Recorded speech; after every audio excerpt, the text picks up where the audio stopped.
Hello সবাই কেমন আছো? চলো আজ তোমাদের একটা স্ন্যাক্স করে দেখাই। তো আমি এখানে কড়াইয়ে প্রথমে শুকনো খোলায় আমি বাদাম ভেজে নিলাম, আর নিয়েছি কারি পাতা নিয়েছি।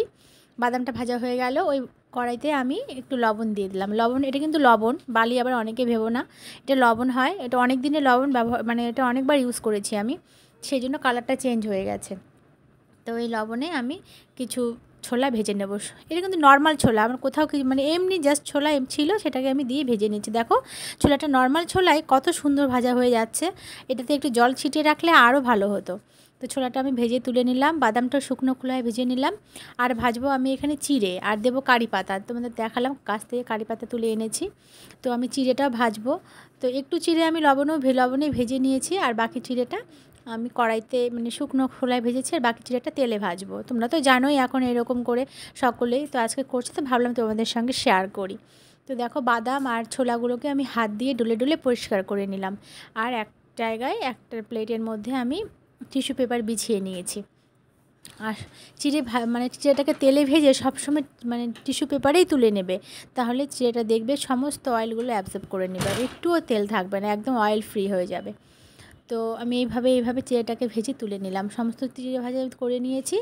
ওই তেলেই কারি পাতাটাকে ভেজে নেব, কারি পাতা ভেজে নেব কিছু। এখানে আমি ড্রাই ফ্রুটও ভেজে নেব, তোমাদের দেখাচ্ছি।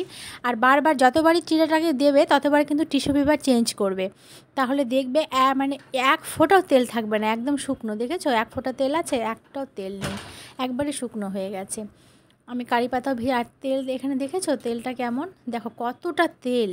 টিস্যুগুলো আমার ভিজে গেছে পুরো 3টে টিস্যু, আর দেখো নিচে কত তেল। এবার আমি চিড়ে ভাজার মধ্যে যে কারি পাতা ভেজে রেখেছিলাম ওটা দিলাম, দিয়ে যে এখানে যে বাদাম ছোলা একসঙ্গে রেখেছি সেগুলো দিয়ে দেবো। অনেকটাই মানে বেশিরভাগটাই দিয়ে দেবো, একটু তুলে রাখবো আমার মেয়ের জন্য। আর একটা মশলা করে নিয়ে রেখেছি, এখানে দিয়েছি আমচুর পাউডার, দিয়েছি একটু লঙ্কা গুঁড়ো, আর দিয়েছি ভাজা জিরে গুঁড়ো, আর দেবো লবণ। এই তো এই মশলায়, আর কিছু লাগবে না। চাট মশলা তাহলে দিতে পারো, আমি এখানে চাট মশলা ইউজ করছি না, শুধু আমচুর পাউডার দিচ্ছি একটু। আর দেবো বিট নুন, একটু লবণ, সাদা নুনও দিয়েছি, বিট নুন, সাদা নুন তো না, আমরা পিঙ্ক সল্ট খাই তো তাই সেটাই দিয়েছি। আর এই যে একটু বিট নুনও দিয়ে দেবো।